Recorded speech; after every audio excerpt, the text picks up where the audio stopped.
Welcome back to MyView TV, the people's platform, the home of undiluted news, reviews, updates, and your daily dose of entertainment. Don't forget to hit the notification bell, leave us a comment, like, share, and subscribe. I don't bring nobody forward in your cheer for me. Everything what you see happen, my natural talent.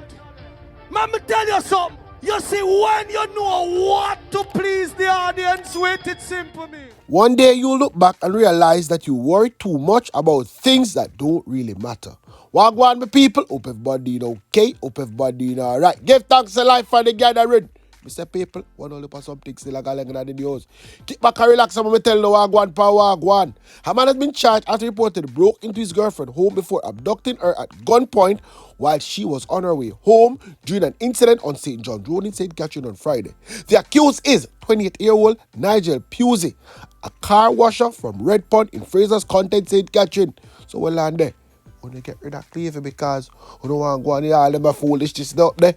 Okay, Pusey is charged in possession of property weapon, assaulted common law, abduction, and malicious destruction of property. Report reaching on news team of the Spanish Town Police at about 6:20 p.m. Pusey went to the home of the woman he had a relationship with, smashed her window, cut her light wires. Yes, people are real mama man this, He later approached a woman who was on her way home from work and pointed his firearm at her before instructing her to get in his vehicle. Pusey then drove to the petrol station in the area where he stopped to get petrol. Whilst there, the woman made an escape and reported the matter to the police. Pusey was subsequently arrested and formally charged on Friday, January 26. He is scheduled to appear before the St. Catherine Parish Court on Friday, February 2nd. Slap him, should I get slapped? Boy, you have gun, the police, them should have slapped him. Just as how Marcus are not so smart, them should have slapped him, but them left him alive. Let me tell you what him do now. A 33-year-old man has been slapped with several charges following an attempted robbery on Gąng Avenue, Spanish Town, St. Catherine on Friday, January 12th. He is Michael, not so smart. You understand? Of Crescent District in the parish.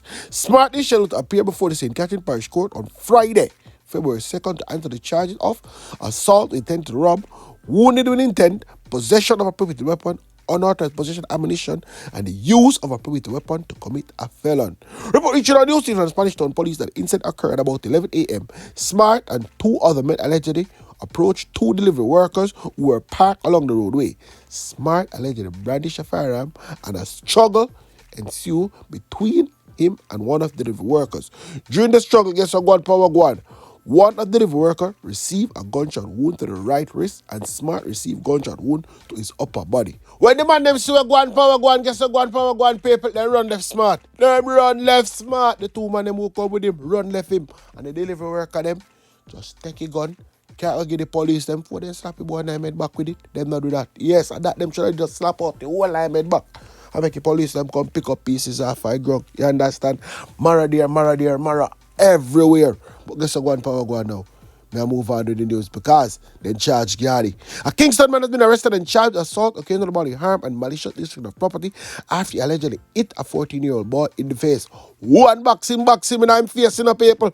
42-year-old Dwayne Lemon of Waltham Park Road in Kingston 11 a security guard. The incident reported took place in Pembroke Hall in the parish. It's reported at about 10:45 a.m. the boy was standing at the bus stop when he was approached by the guard who draped him up people. And then the guard just started put back scars in face. The teen was reportedly then dragged along the roadway, causing bruises to his body and damage to his school uniform. The police was summoned and guess what power one. Inside the police time give Gary one in the head. Them talk about China man. We're going to carry him to the station and lock him up. No bother with that, a foolish is that. Next time, we know to slap him away. Okay? The Spanish Town resident Courtney Lee was fined $800,000 or 5 months imprisonment for possession of identified information in the St. Catherine Circuit Court on Friday. Yeah, people, this is one like a scammer boy. Then charge him $800,000 or 5 months in prison. What would you do? You not take 5 months and go and cool out, or that pay the $800,000? Just act. Then again, I think he must have paid because I go right back to him scamming ways. Right back to him scamming ways, he might go. Hold on, I'm telling you about the corporal boy, try now. A police corporal who was charged with the cause of death by dangerous driving was released on bond on Thursday when he appeared before the Port Maria Parish Court. Corporal Troy Stewart, who is attached to the Commissioner's office, was offered bail in the sum of $500,000. He was charged with the 2022 death of 67-year-old Linval Williams following a ruling by the DPP office. Yes, people. Investigators report that on August 13, 2022, Mr. Williams was standing beside his vehicle along Windsor Castlemaine Road in St. Mary when a motor vehicle being driven by the policeman clogged up in his vehicle. Head on. Yes, paper. The 67-year-old farmer who suffered major injury died weeks later in the hospital. Corporal Stewart is to return to court on March 14. Yeah, you know what I say? And Mr. Williams' son decides to watch that man. Nah, make that one I go say, you know. I lock up this police boy for what him do to my father. I like how me there accident. Let me tell you how much people dead on the roadway this week. Things we are committed to as a National Road Safety Council is to have safe road users. And the question therefore arises, how do we protect our market people going on time-honored visit to the market to sell their produce, to provide for their family? How do we protect them? Do we allow the tradition to continue? Or do we try, as we must, to get them into either a smaller bus where they can strap on a seatbelt or some other method of transportation? But what obtains now and what caused the terrible crash in Portland many years ago, where I think 14 people died, cannot continue to happen. People will die. And the same thing applies to workmen traveling in the back of pickup trucks where there's no seatbelt provision. These are hard and difficult decisions, but at the end of the day, the safety of people's lives must come first, and the prevention of injuries, because only the mercy of God prevented those 5 people who were injured from dying. So this is something that we need to discuss as a nation and come to some solution. The same matter applies to the provision of safe roads. It was not the first time that a vehicle had gone over that precipice. So we need to ensure that we have safe roads across the country and that people are not exposed to danger on our roads. The question was raised about the fitness of the vehicle. And one of the features of the safe systems is to make sure we have safe vehicles. Are we doing a good job in making sure that we have fit vehicles on our roads? Are all of them coming to the examination depot on a regular basis to be tested? Do we have loopholes where some vehicles are not tested? Do we have regular checks by people from IT and the police on vehicles on our roads? These are serious questions that will go forward in 2024. We need to use these kind of events as a marker to make sure that we are much more careful on our roads. Always, we need to encourage people to slow down. We need to encourage people to be careful when driving on wet roads. We need to warn drivers to be careful of bad roads. It can happen at any time. So this matter of being careful on our roads is something we need to have in our minds at all times, lest something happens suddenly, we lose control and people die and are injured. We pray God that nobody else will die, but we also hope and pray that Jamaicans will take this as a warning. All of us who use the roads to be extremely careful on our roads. That is that way that is concerned. Anyway, now people, catch your bunks. Chat people business boss, my view what a guan. I have some information for you, and I guarantee that after this more people will come out talking. It's about a serious youth that's under the radar. He lives off Waltham Park Road. They call him CuzBoy or Grimm's man, and to be honest, he got about 40 kills in the street to his name. Only thing he thinks about is killing.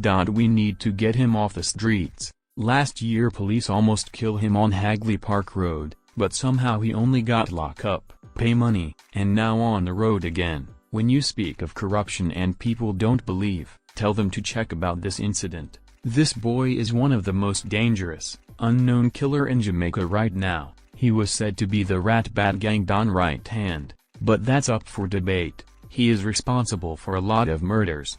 Do you remember the killing that took place in 2 Mile? He was the one that went over the scheme and committed the act. Everybody saw him, but people are scared to talk or even give information to the police because the police going to give back the gangsters information. He was also the one who killed Teo, John Razin Devilhead from Mandela Terrace off Waltham Park Road. Him CuzBoy and him friend El Gringo tell people they are running the place and who oppose to their leadership will be killed. I am going to send you pictures and more details so you can have the world know about them. My view, that's El Gringo sitting on the car back in the black, and that's CuzBoy beside him, and that Papsy in the black. And that's Babu in the blue shirt. All these dirty boys are from Mandela Terrace. My view. Do you remember a blog you did on July 15, 2022 where Teo was killed on Brotherton Avenue? CuzBoy and KK did that. Killing police had locked him up and then let him back out. At this point him and El Gringo are untouchable. That's CuzBoy in the mask and Bones sitting down beside him. Bones was in action with him on a murder in Clarendon, the went to kill a longtime Don for Ratbat. He was the one that was running the place when Machine Man dead, because he was Machine Man right hand, him named Dini. But CuzBoy and Massa run a program on Dini a country, and then Cuz and Bones go a country go mash up Dini face for Massa. Massa is the Don for Ratbat. CuzBoy was Ratbat and Massa top striker, because him and Shamar run program on Jeffrey killing, just because Massa say Jeffrey must leave the place out at 2 Mile, and Jeffrey made the men from the community that not killing anybody talk him into staying, and when him dead, they were the same ones were acting like they didn't know what happened, so Shamar and CuzBoy used the youth of them from Central Village to kill Jeffrey. My view. We also think that he kill his best friend, but we all guess wrong, because him change up the thing from 33 lane off Waltham Park Road to Ratbat, and a fire shot on Brown Land Man and 33 lane man dem because them the war with Ratbat, for some rifle that went missing up, and over Ratbat, so clearly CuzBoy over Ratbat to fire the rifle on Brown's Land man them, that's Ray and him gang from over Brown's Land off Spanish Town Road, so the picture I send is Meek in the red shirt and CuzBoy in the white shirt. So people are saying CuzBoy kill Meek in 33 lane,